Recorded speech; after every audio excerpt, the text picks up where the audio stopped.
आज एक बहुत ही गंभीर चिंता जो देश के हमारे भविष्य, हमारा फ्यूचर, युवाओं से जुड़ा हुआ मुद्दा है।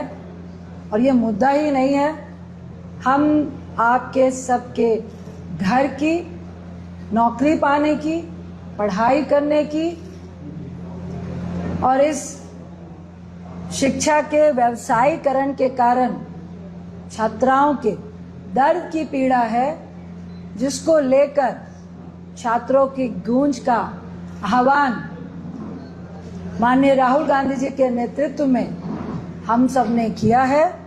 और हम सब युवाओं के साथ, उनकी पीड़ा के साथ, लगातार उनके संघर्ष के साथ खड़े रहने का भरपूर प्रयास कर रहे हैं, जब तक कि हमारे देश के छात्र छात्राओं को न्याय नहीं मिल जाता है।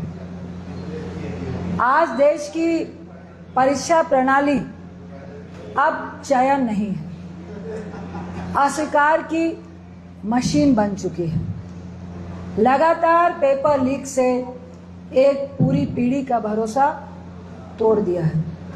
सरकार इनकार करती है, टालती है, दोषियों को बचाती है, जबकि शिक्षा मंत्री कुर्सी से चिपके हुए हैं। एक जिम्मेदार विपक्ष के नाते शिक्षा जैसे बुनियादी अधिकार की रक्षा करना हमारा दायित्व बनता है। जैसा कि अभी हमारे साथी ने कहा कि इस पीड़ा में, नीट पेपर लीक में 20 बच्चों ने, युवाओं ने इस पीड़ा को झेलते हुए, जिसमें हमारे देहरादून की भी बच्ची रिया थापा थी, जिसके लिए हम लोगों ने दुख व्यक्त किया। हम सब, पूरा देश उन युवाओं के परिवार के साथ शोक संतप्त है। आज के समय में भारत की शिक्षा व्यवस्था कई स्थानों पर शिक्षा से अधिक वसूली का माध्यम बनती जा रही है, जो हमको, आपको देहरादून हब है, कोटा हब है, दिल्ली हब है, बेंगलोर हब है, जहाँ पे पढ़ाई और कोचिंग से ज़्यादा पैसे कैसे नोचने हैं युवाओं के घर से, युवाओं से, उनके सपनों के सौदागर बन के उनकी पीड़ा को बेचकर पैसे कमाने का जो व्यवसायीकरण हो गया है, आज उससे लड़ने का वक्त आ चुका है। और आप सबको पता है कि जिस तरह से हमारे नेता आदरणीय राहुल गांधी जी ने कोटा में एक कार्यक्रम हुआ जिसमें शिक्षा व्यवस्था के ऊपर काफ़ी सवाल पूछे, और आज हम जो है कांग्रेस पार्टी की तरफ से छात्रों की गूंज करके जो अभियान है, जो आंदोलन है, आज हम यहाँ से शुरू करने जा रहे हैं। ये पूरे देशव्यापी आंदोलन होगा। और मुझे कहना पड़ेगा, जो सवाल राहुल जी ने पूछे हैं कि संसद से लेकर सड़क तक हम पूछ रहे हैं कि शिक्षा व्यवस्था की जो परिस्थिति है, आज जिस तरह से परीक्षा की परिस्थिति है, तो हम उसके ऊपर सवाल पूछ रहे हैं। तो ये अभियान जो है वो आज से शुरू हो रहा है। 25 जून से लेकर लगभग 9 अगस्त तक, मतलब 40 दिन तक ये अभियान चलेगा। 28 स्टेट में जो है ये अभियान जो है 28 शहरों में ये अभियान जो है वो चलने का काम होगा। और मुझे यहाँ से बताना पड़ेगा कि मुझे बहुत खुशी है कि हमारे यहाँ की यूथ कांग्रेस और हमारे जो भाई जिन्होंने IAS की परीक्षा के बारे में, UGC की परीक्षा के बारे में यहाँ पे बात की, लेकिन बेसिकली मेरा सवाल ये है, ये पेपर लीक नहीं होता। यहाँ पे पूरी जो शिक्षा की अवस्था है, या जो पूरी तरह से हम देख रहे हैं कि परीक्षा व्यवस्था है, इसकी ये नाकामयाबी है। हम देखते हैं कि विद्यार्थी फेल होते हैं, विद्यार्थी फेल नहीं है, शिक्षण मंत्रालय फेल हो रहा है, और जिस तरह से NET फेल हो रहा है, इसकी वजह से हमें बच्चों को बहुत बड़ी पैमाने पे जो है वो समस्या को सामने जाना पड़ रहा है। आज हम देख रहे हैं कि पेपर लीक हो रहा है, और परीक्षा में जिस तरह से भ्रष्टाचार बढ़ रहा है, और जो विद्यार्थी है, छात्र है, उनमें जो गुस्सा है, उसका संगठन करके एक आंदोलन जो है वो छात्रों की गूंज के माध्यम से इस 40 दिन तक चलेगा, 28 शहरों में चलेगा। और मैं ये अपेक्षा करती हूँ कि इसकी शुरुआत आज हो रही है, तो एक जिम्मेदार विरोधी पक्ष करके हमारी यह जिम्मेदार है कि शिक्षा व्यवस्था को मजबूत कैसे रखें, क्योंकि हमारा यह मानना है कि देश की संपत्ति, देश की प्रॉपर्टी और देश का फ्यूचर अगर कोई है तो हमारे बच्चे हैं, तो उनको एक अच्छी व्यवस्था देना, एक अच्छे शिक्षक की जिम्मेदारी देना, यह हमारा पूरी तरह से कर्तव्य है। और इसीलिए हम यहाँ से आप सबको सामने एक प्रोग्राम लेके आए हैं, क्योंकि हम देख रहे हैं कि सरकार इन सब जिम्मेदारियों से हटती रही, टालती रही और कहीं ना कहीं लोगों को जो है वो सजा देने के लिए भी पीछे छिपती रही।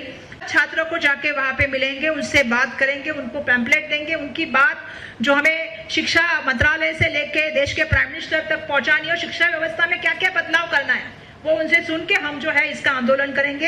1 तारीख को जो है वो छात्रों का सत्याग्रह रहेगा और 9 तारीख को जो है चलो दिल्ली ये अभियान चलेगा। हम दिल्ली में एक बड़ा आंदोलन इसके माध्यम से कह रहे हैं और जिसके माध्यम से छात्रों की गूंज दिल्ली तक जाएगी, जो संसद में आने वाले अधिवेशन में गूंजेगी और हम ये जिम्मेदार विरोधी पक्ष करके शिक्षा व्यवस्था में क्या बदलाव करना चाहते हैं वो हम वहां पे रखेंगे। आज हम लोग सवाल उठा रहे हैं एनटीए, नेशनल टेस्टिंग एजेंसी जैसे संस्थाओं के ऊपर में, जिसको 2017 में इसीलिए बनाया गया ताकि पारदर्शिता के साथ एग्जाम कंडक्ट करा सके।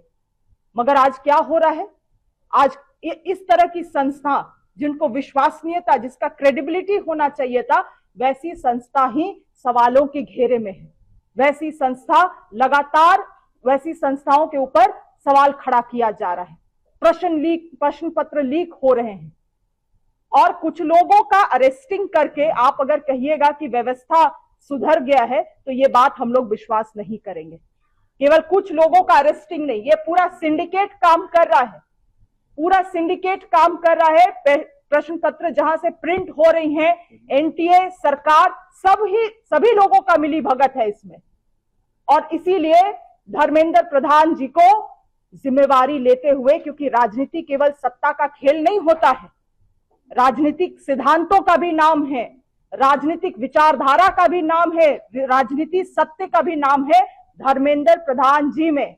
और देश के प्रधानमंत्री नरेंद्र मोदी जी में अगर थोड़ा सा भी नैतिकता है, थोड़ा सा भी नैतिकता है, तो धर्मेंद्र प्रधान जी को इस्तीफा देना चाहिए। और पूरे शिक्षा व्यवस्था को, जो खास करके एनटीए जैसी संस्था है, पूरी जवाबदेही केंद्र सरकार को लेना चाहिए। आप कह देंगे कि ये तो ऑटोनमस संस्था है, ये तो स्वशासी संस्था है, तो सरकार का इसमें क्या लेना देना है।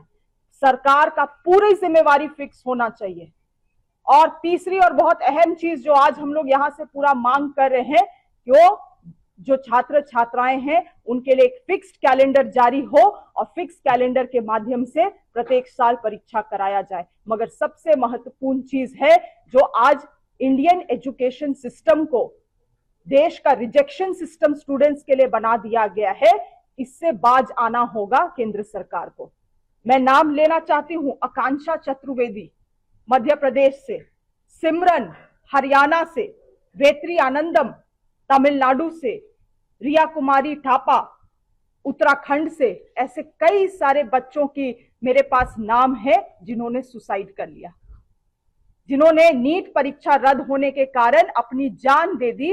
और जब पत्र, उनका सुसाइडल नोट प्राप्त हुआ तो उसमें क्या लिखा हुआ था, मम्मी डैडी हम लोगों ने आपको बर्बाद कर दिया, हमने आपको फेल कर दिया। आप जब उस प्रश्न, मैंने कल स्वयं उन पत्रों को पढ़ा, क्योंकि आज मैं ये प्रेस कॉन्फ्रेंस करने वाली थी।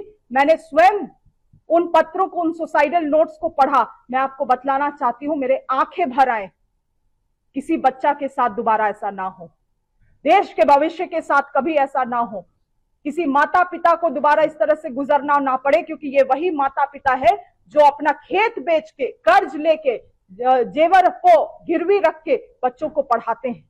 और ये वही बच्चे हैं जो रात दिन एक करके अपने जीवन का सबसे महत्वपूर्ण समय को केवल और केवल पढ़ाई में दे देते हैं। इसीलिए सरकार को हम लोग इन बच्चों के जीवन के साथ खिलवाड़ करने नहीं देंगे। आज पटना के इस गांधी संग्रहालय से एक देशव्यापी अभियान की घोषणा होने जा रही है। अब आप सोचेंगे कि देशव्यापी अभियान है तो पटना से क्यों घोषणा होने जा रही है? जवाब है कि सिर्फ पटना से घोषणा नहीं हो रही, देश के 28 अलग अलग शहरों से।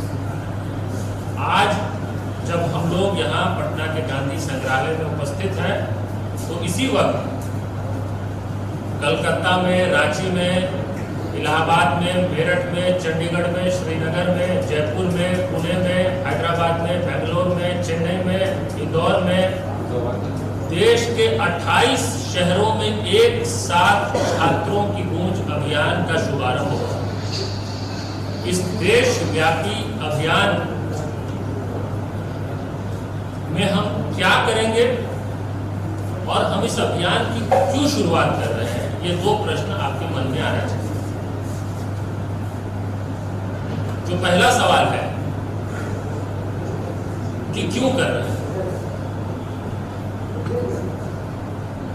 अभी कुछ दिन पहले कोटा में आप लोगों ने छात्रों के बीच राहुल गांधी जी का एक कार्यक्रम देखा, जहां उन्होंने एक प्रेजेंटेशन दिया और बताया कि किस तरह देश की शिक्षा व्यवस्था जो है वो ध्वस्त हो चुकी है, जिसको हम कह रहे हैं कि शिक्षा व्यवस्था आईसीयू में, और समस्या की जड़ को चिन्हित करने का प्रयास किया, बिना किसी आरोप प्रत्यारोप, किसी रेटोरिक में जाए बिना मुद्दे की बात की लगातार। हम इस अभियान की शुरुआत इसलिए कर रहे हैं क्योंकि देश भर के छात्रों, युवाओं और जेनजी में बहुत भारी आक्रोश है, बहुत गुस्सा है।